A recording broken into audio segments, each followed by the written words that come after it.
प्रलय की कोई लय नहीं होती, ये अपने आप में ही सबको विलय कर लेती है। नमस्कार, मैं अभिजीत और आप देख रहे हैं मरुधर बुलेटिन। आज हम आपको एक ऐसी आपदा के बारे में बताने जा रहे हैं जो इन पंक्तियों को साकार करती है। और ये आपदा एक ऐसी खूबसूरत जगह पर आई है जहां आप देख सकते हैं ये हरे नीले पानी वाला साफ समंदर। कहाँ है ये खूबसूरत लोकेशन? ये जिस जगह पर है वहाँ एक बड़ी विपत्ति आई है। इतना बड़ा हादसा हुआ है कि दशकों बाद भी नुकसान की भरपाई हो सकेगी या नहीं कहा जा सकता। आइए मामले को विस्तार से जानते हैं। ये बात शुरू हुई 25 जुलाई को। जापान की एक कंपनी है नागासाकी शिपिंग लिमिटेड। इसका एक जहाज़ है मर्चेंट वेसल वाकाशिको, जिसे जापान की ही एक ट्रांसपोर्ट कंपनी मिठू CSK ने किराए पर लिया। ये जहाज़ चीन स्थित तियानजिन बंदरगाह से रवाना होकर ब्राज़ील जा रहा था। उस रोज़ यानी 25 जुलाई को शाम को ये जहाज़ हिंद महासागर के बसे देश मॉरिशस के दक्षिणी पश्चिमी दिशा से होकर गुज़र रहा था। यहाँ समंदर में मूंगे की चट्टानें हैं और इन्हीं चट्टानों के बीच जहाज़ अटक गया और जहाज़ फंसा तो आगे नहीं बढ़ पाया। और उन दिनों समंदर का मौसम भी ख़राब था। बड़ी बड़ी लहरें उठ रही थी और लहरें चट्टानों के बीच अटके वाकाशिको पर वार कर रही थी। और इस तरह से एक हफ्ता बीत गया। थपेड़ों के चलते जहाज़ के मुख्य ढांचे में दरार पड़ गई और उस दरार के चलते वाकाशिको में रखा सामान लीक होने लगा। क्या था उस जहाज़ के अंदर? आमतौर पर यह जहाज़ कोयला और अनाज जैसी चीज़ों की धुलाई करता है, लेकिन जिस वक्त इसमें दरार पड़ी उस वक्त इसमें था करीब 200 टन डीजल और 400 टन हैवी फ्यूल ऑयल। और जहाज़ में पड़ी दरार के रास्ते से ये तेल समंदर में रिसने लगा और फिर जल्दी ही बड़े इलाके में फैल गया। 7 अगस्त आते आते ये ऑयल मॉरिशस की राष्ट्रीय आपातकाल बन गई। अब सवाल ये उठता है कि ऑयल लीक होना इतनी बड़ी आपदा कैसे है? इसका जवाब है वहाँ की लोकेशन। मॉरिशस एक खूबसूरत देश है और उसके चारों तरफ फैला समंदर ही इस देश की खासियत है।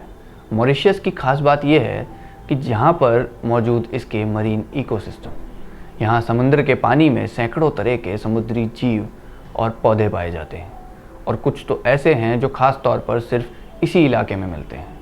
कई किस्म की खूबसूरत मछलियाँ और 1700 प्रजाति के समुद्री जीव, मूंगे की चट्टानें, पानी में घने मंगूर जंगल, और यही समुद्री जीवन मॉरिशस को मॉरिशस बनाता है। इसी संपन्न बायोडाइवर्सिटी वाला इलाका बहुत कम है दुनिया में। और वाकाशिको से लीक हुए तेल का सबसे ज़्यादा नुकसान इसी मरीन लाइफ को पहुंचा है, यानी मॉरिशस की जो सबसे बड़ी पहचान है उसको पहुंचा है।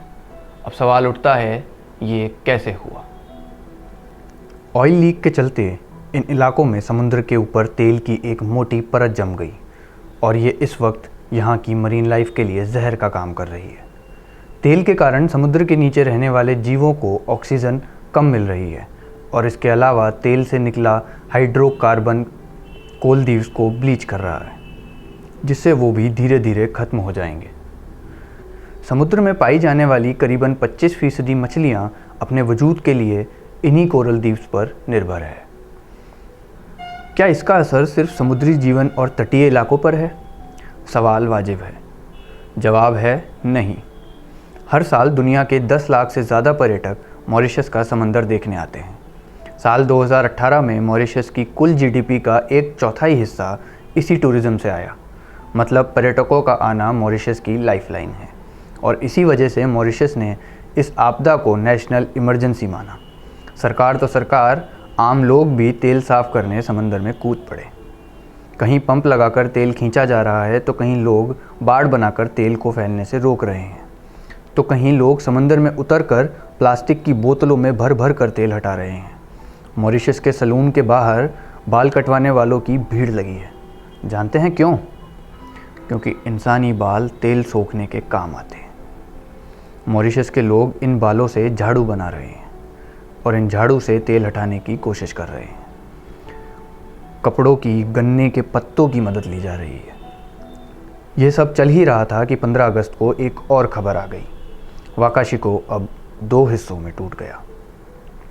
जहाज़ के टूटने का अंदेशा पहले से ही था और इसी वजह से इस पर लगे तेल को हटाने की कोशिश भी की जा रही थी।